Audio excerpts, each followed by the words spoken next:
Now Tripper and Vidil, we saw both their POVs. Hen's also down as well on the backside. Tripper and Refsguard, what a good rotate to get in front of the whole lobby and actually do that a little bit of an L. Vidil right behind them, though. They're going box and box. Tandem, Refsguard protected, though. On the walls all around him. Tripper's doing a really good job to stay close towards this left side of the glacier, but these guys want this Elam kind of pushed in. They spent too long on this side, but that's just because they ran out of mats, just doing whatever they can to get Savage to play on their terms. Vidil's gone all the way ahead. Savage caught up with him. Height now really focusing on this duo. They're a bit too high.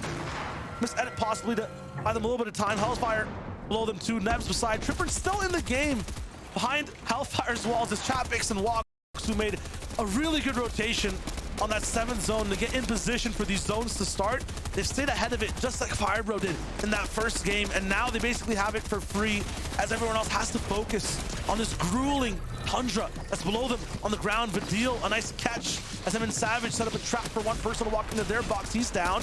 Altensi gone. Vidil, a few more mats to work with, but now it's his final boxes. Beam from the bush. Savage cannot make it on the backside. Now it's just chapped down low on the ice. Savage getting picked off there could mean a lot of trouble here for Vidil, although Vidil will find a moment to breathe.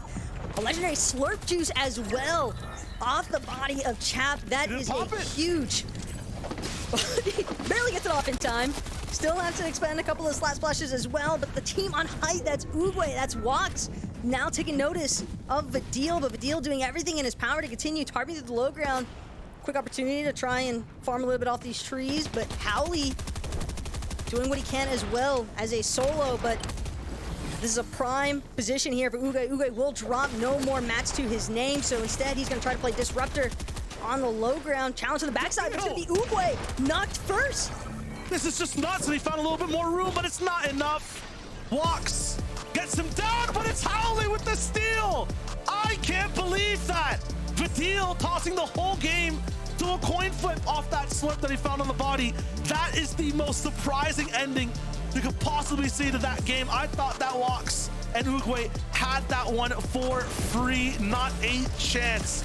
Gotta love Howley actually maximizing everything from his position. How do you even get there is the big question. Healing and Storm for so long, he finally climbs all the way back. Because these guys had height for so long too, Taco, they couldn't stay too high. It gives them access, or it gives Vidil access and Howley access to basically 2v2 them. And look at this reaction right here. He's about to just pop off. The smiles, the happiness, almost expected as well. It's not too exciting, you know? He can't believe it himself, but he had that in the clutch. He had that in the pocket. That is an amazing moment and move from Howley. Howley with an absolutely giga brain play there. I mean, first the edit onto Vidil, drop him to where he least expects it on the low ground because Vidil had his focus shifted almost entirely to Uguay and Walks. And honestly, for a second there, when you see Vidil capitalize on a shot like that, you almost think that he's just going to clutch it out. I mean, how many times have we seen him win those sorts of situations in the past? But really nicely played as far as timing is concerned on Howley's end. Yeah, Howley's just nuts in that clutch. I want to see the reaction of the desk because that one was just too clean. Clean as a whistle, Shayo Taco. Thank you very much. I'm with the analyst Takata and analyst Levin, by the way. I'm here for this. Listen, that caught a lot of people off guard, including us guys, right? Takata, Howley with the steal. You could see in his reaction that he was probably more shocked than you. That was disgusting, Ian. I mean, I was literally jumping out of my seat when I saw that back-to-back. It looked like the game was finished. It looked like it was concluded with Uguay and Walks up above. But like Shayo said, that one slurp juice really changed everything. I'll be so real. You think Howley's hiding in the shadows? Howley is the shadow. Nobody knew where he was. He was just lurking about. Look at this. He's in a bush. Nobody even has a clue where he is. Hitting every single shot as well. Vidil just drops down into his boxes. Like, I honestly, in that endgame, I didn't even realize. I thought it was just like a 1v2 in that situation at the end. I thought the game was done. But Howley to steal it away like Shayo says, what a game from him. And I love how humble his reaction was. Because if that's me, Takata, like you, I'm jumping. I'm jumping, I'm screaming. I'm throwing the chair. Genuine smile, you know? All right, let's take a look at how that victory there has affected our standings and just the entire game, really. Of course, this is a very manageable circumstance here. We're going to see it chop and change as we roll along here.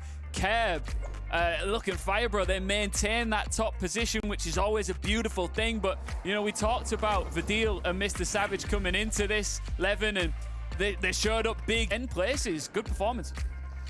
Yes, very, very strong performance. Again, we got them in endgame and they were in a much better situation loot-wise, Takata, which I think definitely helped out in terms of that endgame. And overall, when you look at this duo, I think one thing that has to be stated is, as much as we're all Mr. Savage fanboys, right? I'm the biggest one here, realistically. Vidil needs his flowers. He needs his flowers because this guy at times has been so elite in throughout his career, and this season especially, when he's asked to frag, he'll frag. When he's asked to lead the team and tarp and claim low ground and do all the things you expect a Nigel to do, he can do those things effectively, and to hold on as long as he did in that game, big. Look, there's a reason he's an FNCS champion. Levin, Vidil, Savage. This is what I love to see, right? It's crazy what happens when they actually get off spawn and make late game. Uguay and Wox as well, showing up here, Levin, in this game too here. You know, a lot of eyes on them now moving into game 3. Yeah, that felt like some old school EU action. Uguay versus Vidil. I thought we were turning the clocks back a bit, but for this duo, seeing, like, since we've got to see something like this at this stage, I think the big thing is obviously they ran out of mats, right? They ran out of gas a little bit, and you can see where they were just sort of creeping towards the end on the last little cone here, where they're like, do we drop down yet? Is the timing right? And it didn't quite work out for them. They got stretched a bit too far. But again, that was just pure class from Vidil to really stop Uguay. Didn't even really see it coming. I'm excited, though, by the prospect of this team being involved in these endgames to come. Yeah, I mean, it's refreshing to see these duos going head-to-head. They bumped up 20 placements on the leaderboard from almost closing that game out on height, but also Howley from that VR, 25 placement points up the leaderboard, and not only that, motivation for the upcoming matches. Huge, huge jump. And we're going to see some teams dropping as well as moving up. Let's take a look at 11 to 20 here as well. Of course, we're going to see lots of movement. Trip and Refsguard, 31 places up. Strong stuff, Takata. Looking dangerous, looking lethal. Refsguard, Trip, veterans. We talked about them in the pre-show. I'd love to see them popping off here, making use of all that legendary mythic loot, getting those refreshes, getting those elims. It's just, you know, I just puts a smile on my face. But once again, with those solo clutches, it can only last so long. They need to be up as a duo to claim those high point matches in the late game. Yeah, I think the key for that duo is, of course, it's early doors, right? You know, the big jump up. It's game 2. They didn't really get to play game 1 outright. They got sort of a limbed off spawn quite early. These guys are not going to be 50-50 in off spawn, right? Minnie talked about in his little segment, if these guys are actually going to get the chance to play out games, we're going to see that consistency from them. They're going to get out, they're going to be proactive in mid-game, they're going to be way above Surge than everybody else because these guys are used to getting Surge in much more difficult lobbies. Again, it's just about picking up the pieces in the end game and making things click there so they can stick and get a bit more points than what they're currently getting. Yeah, Levin, do you expect to see these guys continue to leap up? And just a reminder for you guys watching at home, of course, that little grey barrier there that says top 9 advance to the final. Of course, this is the Last Chance Major, which means the EU teams that finish here in the top 9 will be the last to take spots in the Last Chance Major from our region. So you can't underestimate how vital every single game here is, Levin. And every single time you jump up, whether it's from 50 up to 40, 40 up to 30 and onwards, it's vital, right? Yeah, it's huge. And I think, you know, in terms of asking me what am I expecting, I think game 1 threw me off the scent a little bit. I was a bit like, what are we getting here today? I don't know what's being cooked up. After game 2, I know what's cooking. I know what I can expect to see, and I'm ready for a meal. I'm ready for a big meal today. Oh yeah, feast is being cooked. I mean, some things I want to see as well. Pablo Bevy's not the best 2 games to start it off. I want to see this duo kind of show what they're really capable of, but also that cutoff for top 9, qualifying to globals. Like you said, Ian, 52 points game 1, jumped all the way to 82 in game 2. So it's a rough competition, and these duos are gonna have to do their best to make it. Levin, all this talking about cooking's got me hungry. I'm sitting here hungry now, bro. But if you're going to say you know what's cooking, what do you think's cooking for the next game? Who do you expect to perform? Who's popping off? So I really want to see Pablo and Bevies start to cook because for me, the problems we're seeing them having aren't the kind of problems we would have expected, right? When it comes to this duo, the only issues you would have seen them having would have been things to do with off spawn, right? Of course, if they're contested, if there's a team third party off contest, But in these couple games, you've seen them, you know, going down on Surge, losing fights you expect them to win. They have to start to turn that around, and I think they're going to start to see that and see them finally cook. Well, it's crazy to think that after this next game, we'll be at the halfway point. We are flying through this LastChance major. Let's get right back into the action with Taka and Shia. Thanks so much, Ian, 11, and Takata yet again. And look, we all want to see exactly what these teams are cooking up for us here today. We've seen a couple of interesting strategies already, but so far, Shia, it really just seems as though a lot of these teams are just trying to play to their own strengths. Yeah, they're just feeling it out. You know, first 2 games is usually where you have that, you know, plan on paper and you want to see how it reacts to the actual field itself. And after these 2 games and a bunch of, once again, winter zones, it's all about looking to see what you can do next in game 3. How do you adapt to some of these harsher zones that are happening overall in the EU? It's always tough, right? When you're seeing these teams try to make these almost impossible rotations actually happen. But game number 3 might be the difference maker here for our teams today as we're ready to finally head in.